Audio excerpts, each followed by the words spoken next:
కారం రంగు రుచితో ఉంటుంది. ఆచి మిరపపొడి అదరగొట్టే కారం రంగు రుచి.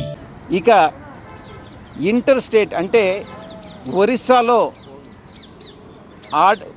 లిక్కర్ కొని తమిళనాడుకు మనం ట్రాన్స్పోర్ట్ చేస్తున్నాము.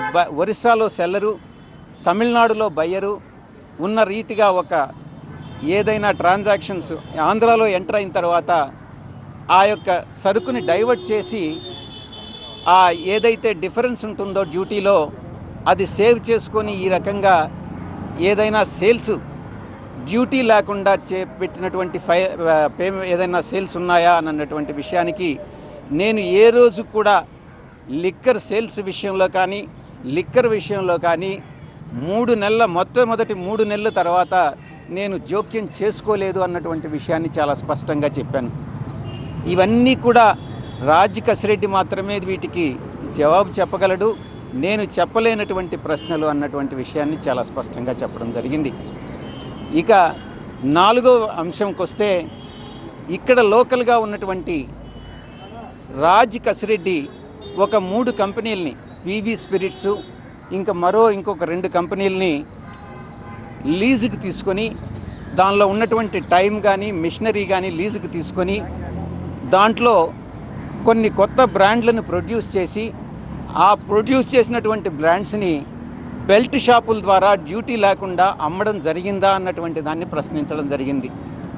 ఇది రాజ్ కసిరెడ్డి బదులివ్వాల్సినటువంటి అంశం. నాకు ఈ విషయంగా ఏమీ తెలియదు అన్నటువంటి విషయాన్ని చాలా స్పష్టం చేశాను.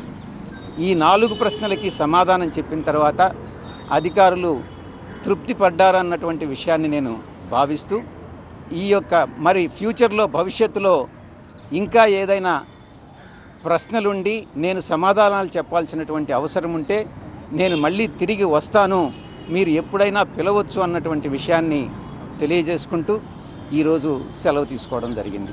దీంట్లో మిథున్ రెడ్డి గారి పాత్ర ఉన్నట్లా లేనట్లా? నాకున్న సమాచారం ప్రకారం మిథున్ రెడ్డి గారికి రేపు రమ్మని నోటీసులు ఇవ్వడం జరిగింది.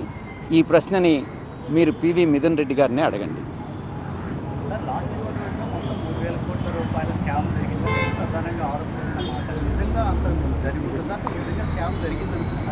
మీరు అడిగే ఊహాజనితమైనటువంటి ప్రశ్నకు నా దగ్గర సమాధానం లేదు.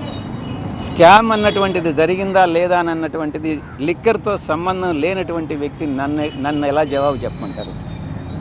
మొట్టమొదటి 2 సమావేశాలు 3 నెలల్లో అంటే అక్టోబర్, నవంబర్, డిసెంబర్ తర్వాత ఏ ట్రాన్సాక్షన్లో కూడా నాకు సంబంధం లేదు. అప్పటికింకా అసలు లిక్కర్ పాలసీ ఇంప్లిమెంటేషన్కి రాలేదు.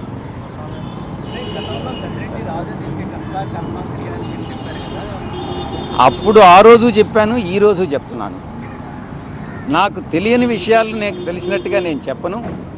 మీరు రాజ్ కసిరెడ్డి ఎప్పుడైతే అబ్స్కాండింగ్లో ఉన్నాడు, ఎప్పుడైతే ఆయన దొరికి తీసుకొస్తాడో మీరు రాజ్ కసిరెడ్డిని అడిగి తెలుసుకోవచ్చు.